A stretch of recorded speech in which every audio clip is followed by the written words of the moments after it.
Hello दोस्तों, सी programming के इस वीडियो लेक्चर के अंदर मैं मोहसिन शेख आप सभी का स्वागत करता हूं।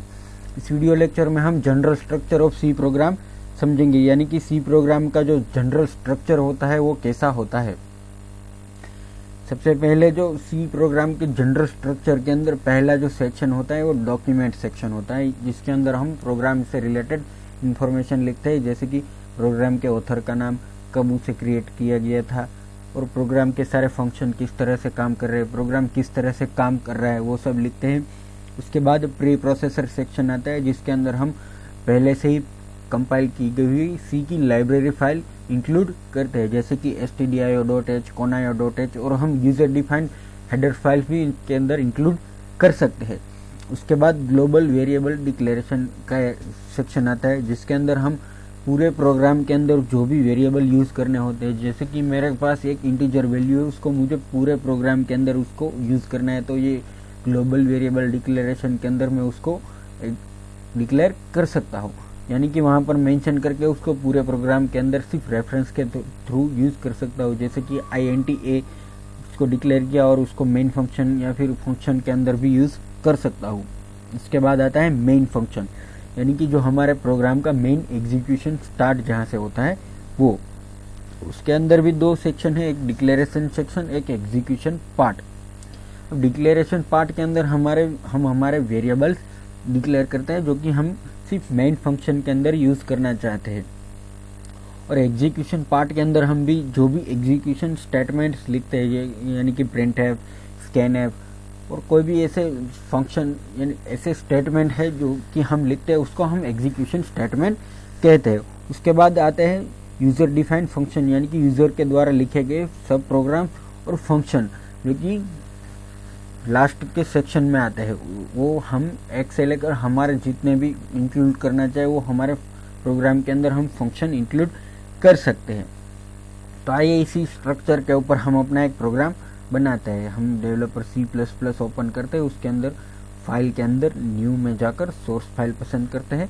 अब करते हैं स्लैश, उसके बाद एस्टेरिक, और हमारे प्रोग्राम के रिलेटेड इन्फॉर्मेशन लिखते हैं, जैसे कि यहाँ पर मैं पहले ही शेखू बाबा यूज़र जो हमारा ऑथर है प्रोग्राम के उसका लिखता हूँ, और उसके बाद प्रोग्राम की इन्फॉर्मेशन लिखता हूँ। ये मल्टीपल लाइन में भी अप्लाई करेगा, यानी कि the general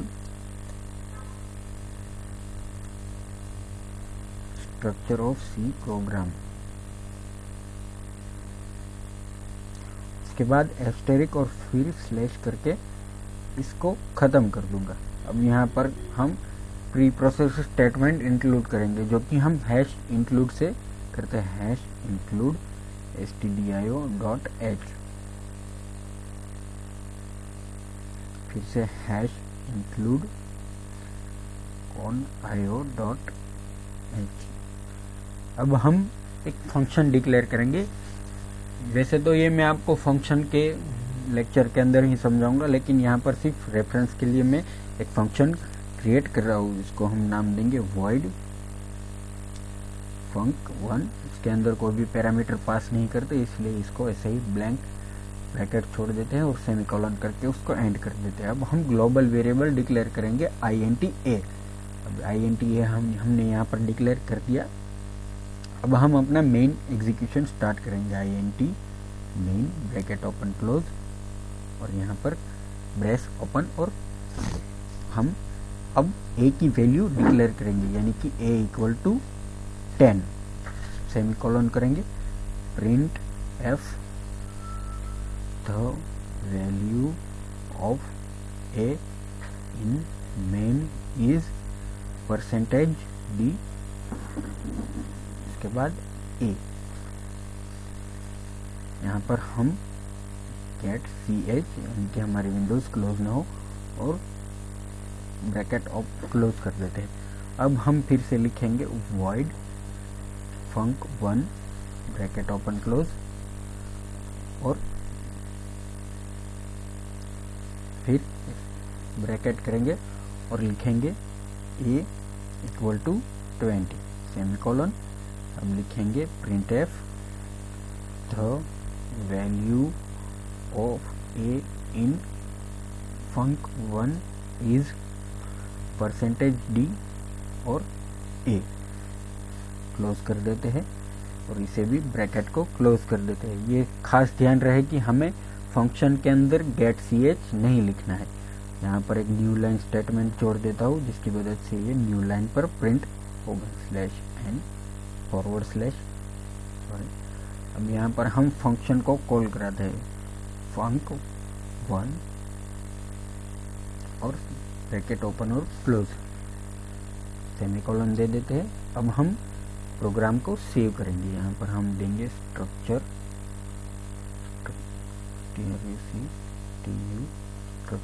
of C.C save करेंगे। अब हम एग्जीक्यूट में जाकर कंपाइल करेंगे। देख सकते हैं कोई भी एरर नहीं है। फिर से एग्जीक्यूट मेनू में जाकर रन करते हैं। देख सकते हैं कि प्रोग्राम का सही एग्जीक्यूट हुआ है। देख सकते हैं यहाँ पर जो मेन फंक्शन के अंदर 10 वैल्यू डिक्लेयर की थी वो एक ही 10 वैल्यू दिखा रहा है और जो हमने फंक्शन 1 के अंदर जो 20 वैल्यू डिक्लेयर की थी वो दिखा रहा है। अब ग्लोबल वेरिएबल में ही हम अपनी वैल्यू डिक्लेयर कर देते हैं। यहाँ पर डबल स्लैश करके दोनों को कमेंट कर देते हैं और a = 20 डिक्लेयर कर देते हैं। फिर से कंपाइल करते हैं और रन करते हैं।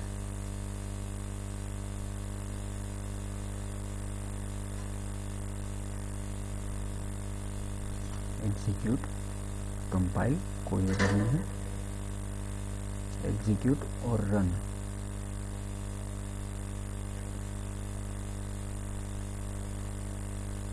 तो देख सकते हैं ये एग्जीक्यूट हो रहा है।